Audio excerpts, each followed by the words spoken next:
Israel has launched a ground operation across its northern border into Lebanon targeting the Iran-backed militant group Hezbollah, opening a new and dangerous phase in almost a year of war.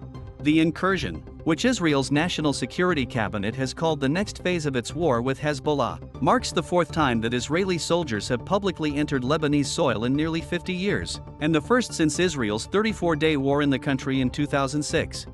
Israeli troops laid the groundwork for what it called a limited ground operation in recent days, ramping up airstrikes that have killed hundreds of people, destroyed homes and displaced about 1 million people in Lebanon. The latest escalation comes after Israel killed Hezbollah's leader Hassan Nasrallah in an airstrike on Friday and decimated the leadership of the most powerful paramilitary force in the Middle East. Here's what we know. Last October, Hezbollah turned Lebanese villages next to Israeli villages into military bases, all ready for an attack on Israel. Hezbollah had prepared to use those villages as staging grounds for an October 7th style invasion into Israeli homes.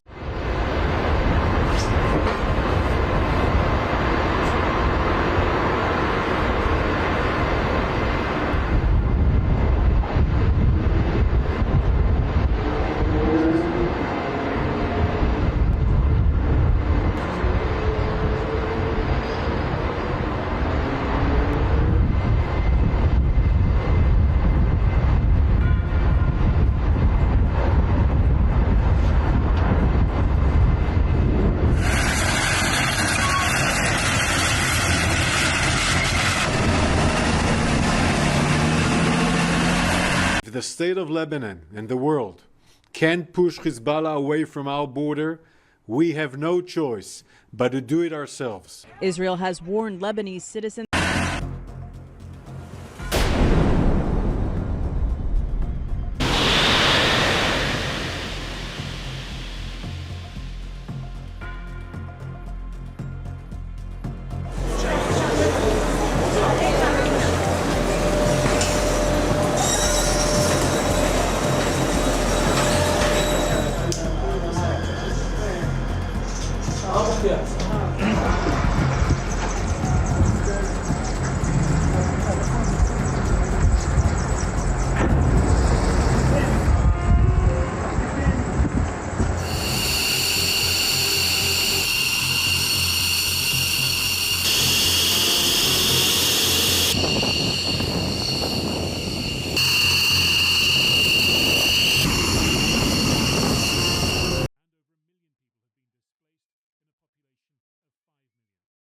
Israeli officials have characterized the incursion into southern Lebanon as limited in scope, saying there will be no long-term occupation.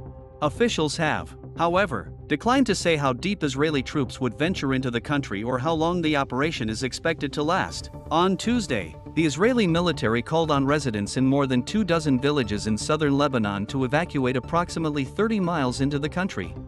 An Israeli security official told reporters on condition of anonymity Tuesday morning that the operation does not amount to an invasion or incursion, describing it instead as localized raids that are very limited in scope and in the area of operation. The official said there were so far no clashes on the ground between the IDF and Hezbollah, but refused to comment on whether Israeli tanks have entered Lebanon and would not elaborate on how deep into Lebanese territory Israeli troops have advanced, saying they were focused on the border areas. The amount of forces and the type of forces are more appropriate to something of a limited raid, and not, for example, things we've seen in Gaza with very, very large forces, the official added. Hezbollah rejected the claim that Israeli forces had entered southern Lebanon, describing them as lies, according to a statement by spokesman Mohammed Afif on Tuesday. A source from the UN Interim Forces in Lebanon, UNIFIL, said the Israeli military has staged some sporadic raids across the Lebanon-Israel border, but its troops have not remained on Lebanese soil. The assessment that Israel has not yet launched a full-scale invasion was supported by two other high-level Lebanese security sources.